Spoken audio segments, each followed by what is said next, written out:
서울대 입학하기서는 거의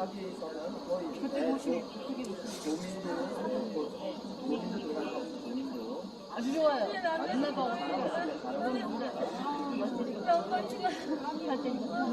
우리 같은 친구야. 얼마 전에 세상을 떠났는데 어제 꿈에 나타났어.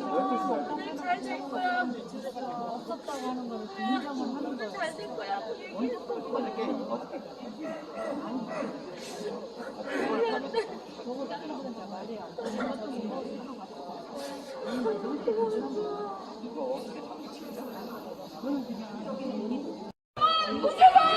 안 들려, 안 들려! 방송 중 하자, 방송 중! 정경심은 무죄다! 정경심은 무죄다! 정경심은 무죄다!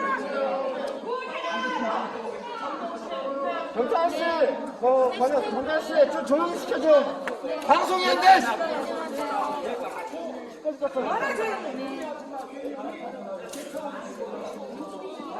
하나가 떠드니까 계속 들어요.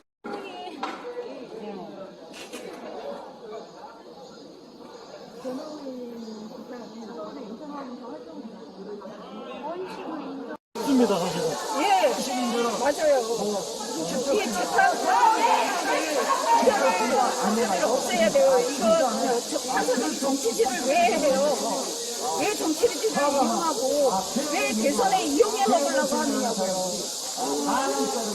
우리 촛불 시민들이 똘똘 뭉쳐야 되고 이런데 지금 코로나 때문에 못 나오시지만 그래도 진짜 떨어져서 거리두기를 하면서 더 많이 모여야지 사법부나 이런 거 촛불 시민을 무서워해야 공정한 세상이 오지 않을까 생각합니다.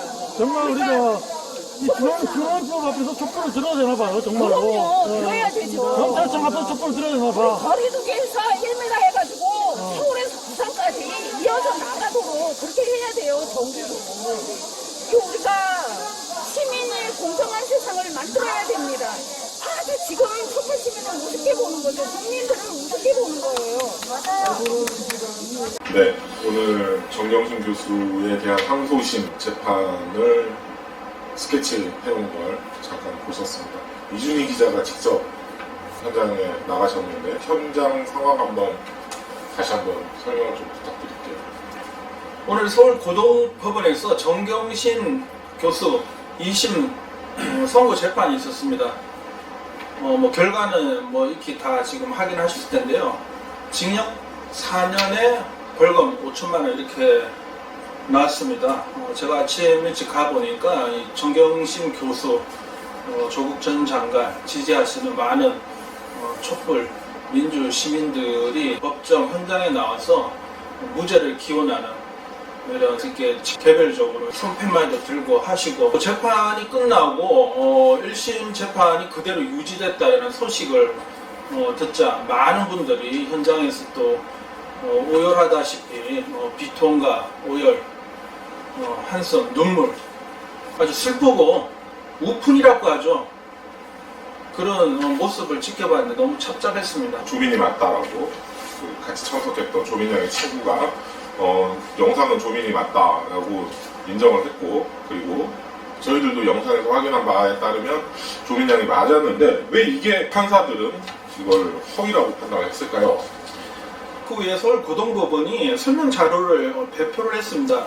서울고등법원 2021 8월 10일 선고 2021노 14 설명 자료 오늘 정경심 교수 2심 선고문에 관한 설명 자료를 배포를 했는데요.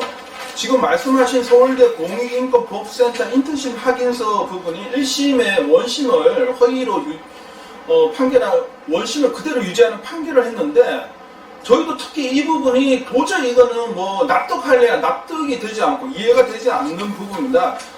이 조민양의 세미나 참석 사실이 조민양의 두 친구의 새롭게 기존의 진술을 뒤엎고 양심 고백을 했습니다. 조민양이 맞다. 조민이 100% 참석한 게 맞다라고 했음에도 불구하고 2심 재판부는 여기가 하나 최소한의 사실조차도 판단을 하지 않았습니다. 서울 고등법원이 낸 설명 자료 이렇게 나와 있습니다. 서울대 공익인권법센터 인턴십 확인 시 확인서에 관한 부분은 허위, 원심 유지라고 하면서 이렇게 설명이 달아졌는데요. 이처럼 확인서가 정명하는 사실들이 모두 허인 이상 조민이 2009년 5월 15일 세미나에 참석하였는지 세미나를 촬영한 동영상에서 확인되는 여성이 조민인지는 확인서의 허위 여부를 판단하는데 영향을 미칠 수 없으므로 따로 판단하지 않음. 2심 재판부가 조민 양의 세미나 참석이 확인이 된 영상 부분의 사실에 관해서 아예 판단을 배제해버린 거예요. 나 몰라라. 어떻게 이 재판부가 나 몰라라 판결을 할 수 있죠? 이거는요, 그러니까 이게 정치 재판이라고 얘기할 수밖에 없는 부분입니다. 1심 재판부에서는 분명히 이 조민 양 친구들의 진술을 가지고 조민 양이 서울대 세미나에 참석하지 않았다라고 하면서 서울대 공익인권법센터의 인턴십 확인서가 허위라는 판결을 하는데 아주 중요한 근거로 삼았거든요. 그렇다면 2심 재판에서는 바로 조민 양이 참석하지 않았다는 걸 완전히 탄핵하지 않았습니까? 변호인도 아니고 그리고 조민 양의 두 친구가. 그리고 저희가 또 확인한 바에 따르면 서울대 공익인권법센터 국제세미나의 영상 원본을 봤습니다. 분명히 조민 양이에요. 그러면 1심 판결을 완전히 탄핵하는 새로운 증거가 제시가 됐고 그것이 결정적인 사실로 확인이 됐음에도 불구하고 1심의 잘못된 판단을 바로잡지 않고 아예 판단을 배제해버리는 이런 판결은 있을 수 없는 거죠. 이거는 재판부가 사실에 관한 새로운 증거에 관해서 판단하지 않는 재판을 할 필요가 뭐가 있습니까? 이거 처음부터 완전 결론이 짜맞춰진 정치 재판 아닙니까 지금? 어떤 식의 논리인지 어떤 식의 생각으로 이러한 판결을 내렸는지 굉장히 의문스럽지 않을 수 없습니다. 이유에 대해서 어떻게 생각하십니까? 이렇게 판결을 보통 한 경우가 있나요? 있을 수 없죠. 과거에 여러 가지 조작 사건이나 이런 부분들도 시대나 어떤 상황이 사회상황이 변해가지고 새로운 증거가 확인이 되고 했을 경우에는 이제 재심 청구나 이런 걸 통해 가지고 무죄를 확정하지 않습니까? 거기 있어서 뭡니까? 결정적인 게 새롭게 확인되거나 입증된 새로운 증거가 나와가지고 기존에 잘못된 판결을 완전히 갈아엎고 뒤엎을 만한 새로운 증거가 나왔을 때는 대부분의 모든 법원이 재판에서 이걸 채택해가지고 과거에 잘못된 판결을 바로잡는데 사용하고 있거든요. 받아들이는데 이번 정경심 교수 2심 재판부 제가 가서 취재를 해봤을 때 상당히 공정하게 진행하는 것처럼 보였을 뿐이네요. 지금 보니, 오늘 판결을 보니. 이거는 처음부터 끝까지 정경심 교수의 입시 관련한 이 7가지 혐의의 1이라도 뒤바꿀 생각이 없었기 때문에 새로운 증거가 제시됐음에도 불구하고 완전히 배척해버리는 거죠. 그거 외에는 이거 설명이 안 되거든요. 어떻게 CCTV로 명백히 확인이 된 조민 양과 그리고 여기 관해서 오랫동안 같이 지냈던 두 친구가 검찰의 압박을 통했던 그런 진술과 다른 그런 양심 고백을 직접 했습니다. 조민이 맞다, 조민이 참석했다라고 했는데 이 얘기의 의미는 우리가 지난 방송 때 얘기했다시피 서울대 국제인권법센터 세미나에 참석하기 위한 과정으로서 한영예고 인권지킴이 동아리도 만들고 여러 가지 탈북자를 위한 인권 활동들을 펼쳤습니다. 그리고 그러한 결과물을 가지고 서울대 공익인권법센터 세미나에 간 거지 아무 연관성이 없는데 그 바쁜 시기에 이 학생 3명이 거기 갈 이유가 없지 않습니까? 그럼 분명 이런 걸 봤을 때 조국 전 장관이 여러 가지 재량권을 가지고 했던 부분이 5월 1일부터 5월 10일까지 인턴 활동을 했다라고 볼 수 있는 거거든요. 왜냐면 그날 활동 얘기 없이 그냥 그날 당일만 세미나에 뜬금없이 갔다라고 하면은 이 문제라고 볼 수 있겠죠.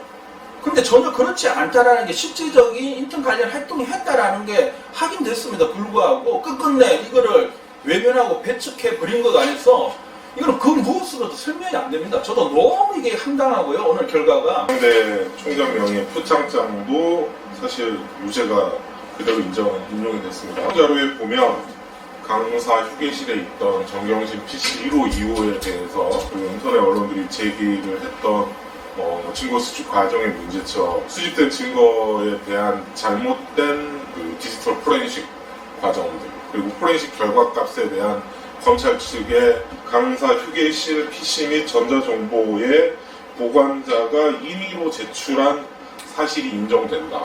그래서 증거 능력이 있는 걸로 인정을 했다.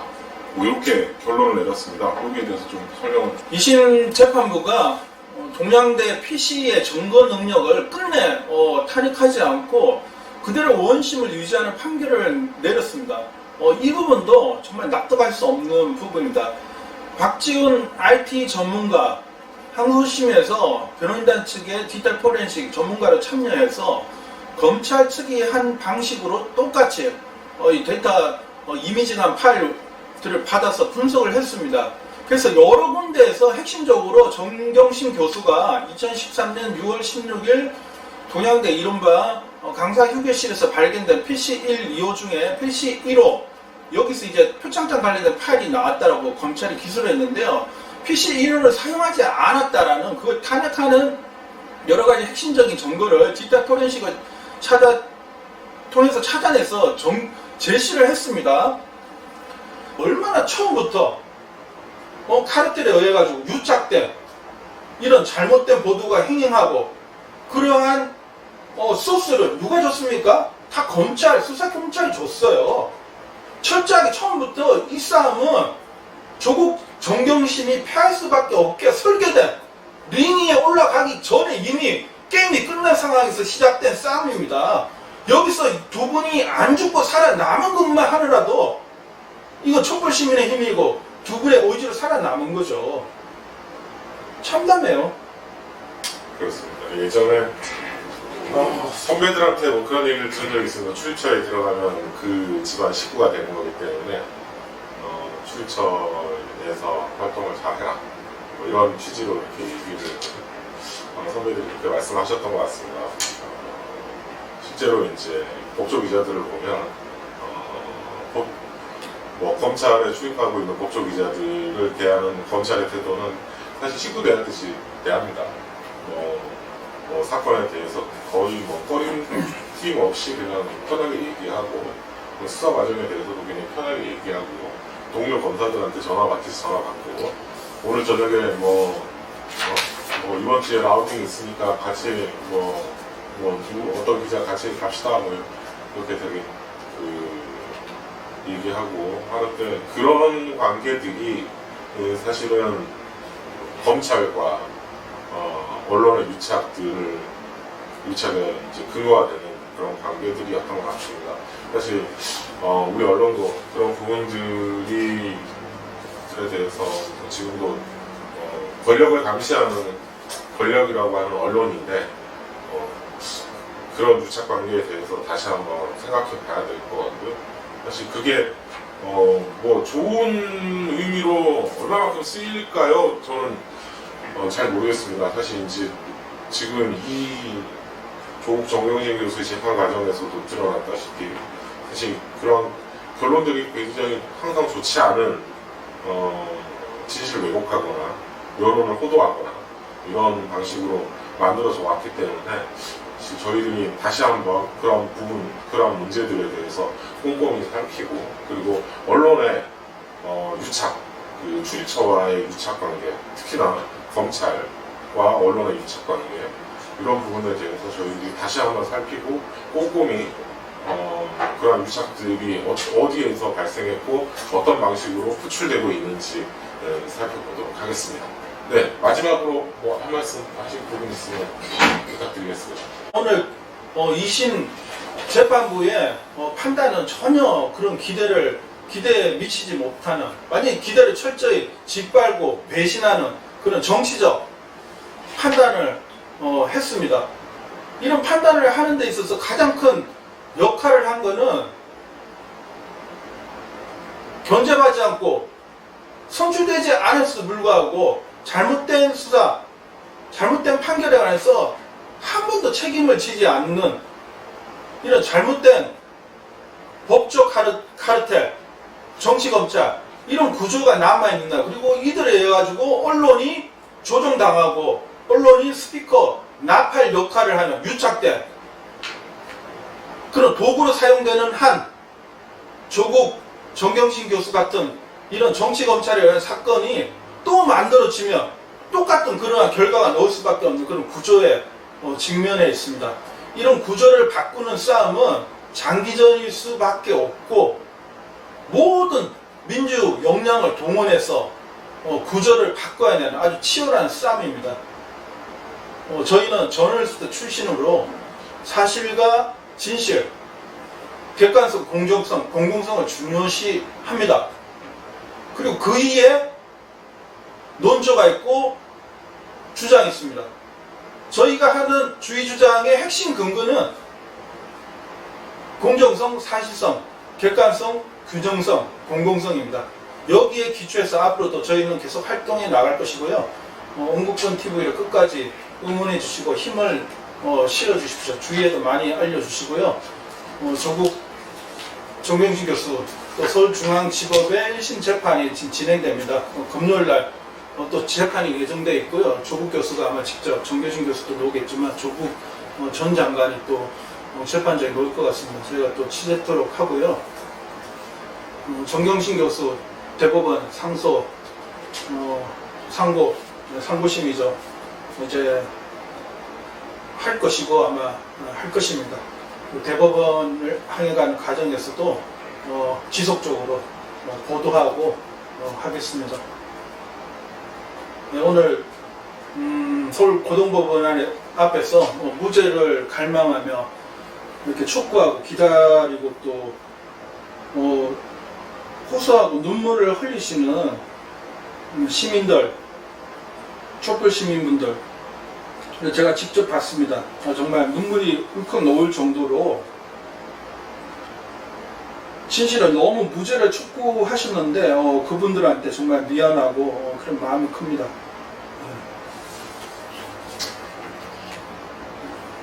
네, 앞으로 좀 더 실체적 진실에 가까운 판결이 나올 수 있도록 저희도 열심히 노력하도록 하겠습니다. 오늘 고맙습니다. 네, 고맙습니다.